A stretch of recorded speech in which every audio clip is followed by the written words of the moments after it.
Okay, this is another, well, I was hoping she'd stay. I knew she wouldn't though. Another Wing It video.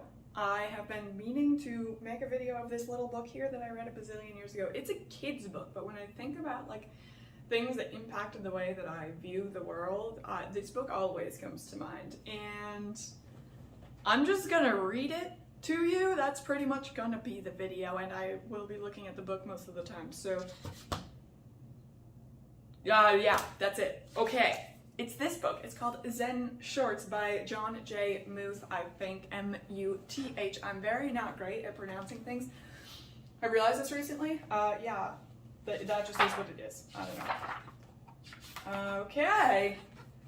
I love this book. I hope you're excited. If you have small humans, I highly recommend purchasing this book because I love it so much. So, Michael, there's a bear outside, said Carl. A what? Said Michael. A bear. He's really big and he's in the backyard. What's he doing? Michael asked. He's sitting. He has an umbrella, said Carl. An umbrella? By the time the boys got outside, their sister Addie was already talking with him. I'm sorry for arriving unannounced, said the bear. The wind carried my umbrella all the way from my backyard to your backyard. I thought I would retrieve it before it became a nuisance. He spoke with a slight panda accent. If I knew what that sounded like, I'd give you one, but I don't. Michael introduced himself. Then Addie introduced Carl because Carl was shy around bears he didn't know. And this is how Addie, Michael, and Carl met Stillwater. The next day, Addie went to have tea with Stillwater. Hello? Addie said as she stepped inside. Come in, a faraway voice called. Then she heard the voice say, oh yes, come out, Stillwater said in the backyard. He was in a tent. This is my birthday present from my Uncle Rye, Stillwater said. He always gives presents on his birthday to celebrate the day he was born. I like it so much, I'm not staying in my house right now. Stillwater invited Addie to sit with him. You brought me some cake, said Stillwater. That's very nice of you. Is it your birthday? He asked. No, said Addie. It's not mine either, said Stillwater. But let me give you a gift for my uncle's birthday. I will tell you a story. This one's my favorite. Uncle Rye and Moon. This is how weak my arm is. This is heavy already. Okay. My Uncle Rye lived alone in a small house up in the hills. He didn't own many things. He lived a simple life. One evening, he discovered he had a visitor. A robber had broken into the house and was rummaging through my uncle's few belongings. The robber didn't notice Uncle Rye, and when my uncle said hello, the robber was so startled he almost fell down. My uncle smiled at the robber and shook his hand. Welcome, welcome. How nice of you to visit. The robber opened his mouth to speak, but he couldn't think of anything to say. Because Rye never lets anyone leave empty-handed, he looked around the tiny hut for a gift for the robber, but there was nothing to give. The robber began to back towards the door. He wanted to leave. At last, Uncle Rye knew what to do. He took off his only robe, which was old and tattered. Here, he said, please take this. The robber thought my uncle was crazy. He took the robe, dashed out the door, and escaped into the night. My uncle sat and looked at the moon, its silvery light spilling over the mountains, making all things quietly beautiful. Poor man, lamented my uncle. All I had to give him was my tattered robe. If only I could have given him this wonderful moon. Your uncle sounds nice, said Addie. I don't think I could have given away my only robe.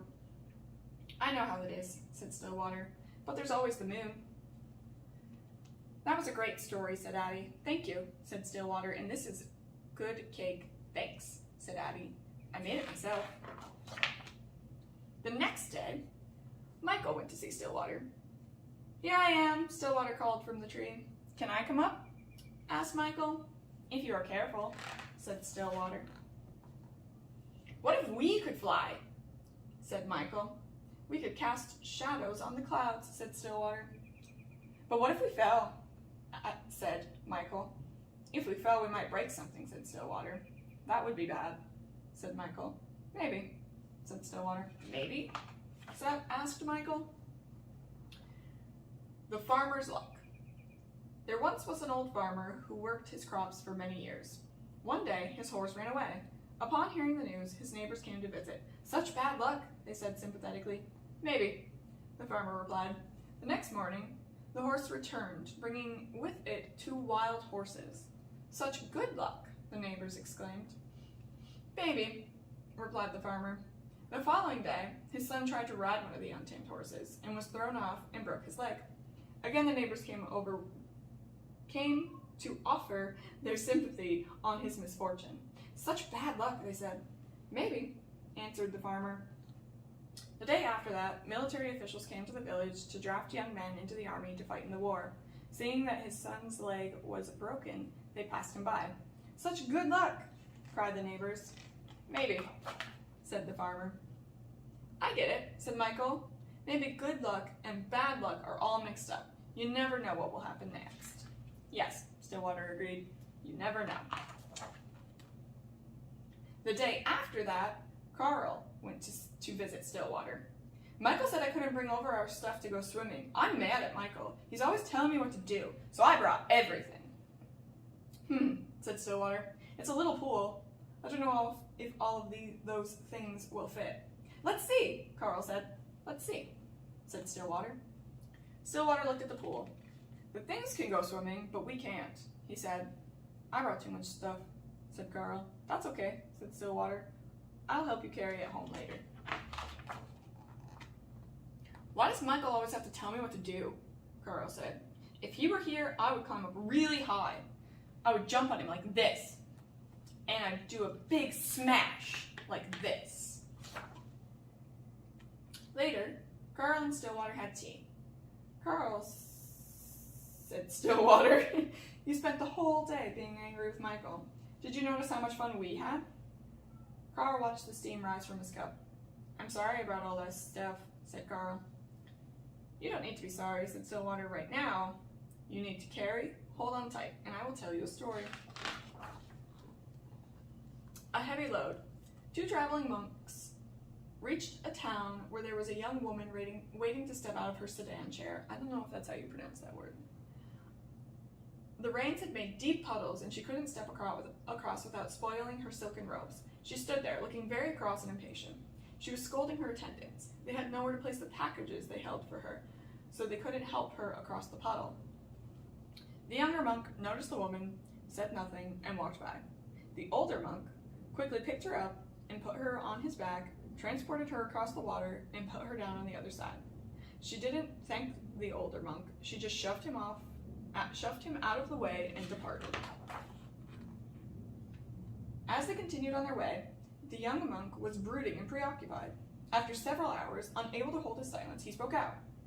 That woman back there was very selfish and rude, but you picked her up on your back and carried her. And then she didn't even thank you. I set that woman down hours ago, the older monk replied.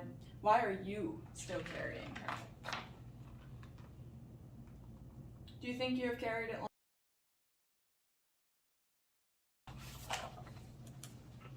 I don't know what happened there, but my phone stopped recording right now, so we're gonna read this last page again. Okay, do you think you've carried it long enough? Asked Stillwater. Yes, said Carl. Good, said Stillwater. And that is how Addie, Michael, Carl, and Stillwater became friends. Thanks for listening. I think about those stories all of the time and how they relate to things in our own lives. So now if you ever want to think about them, they can be in your brain too. Bye!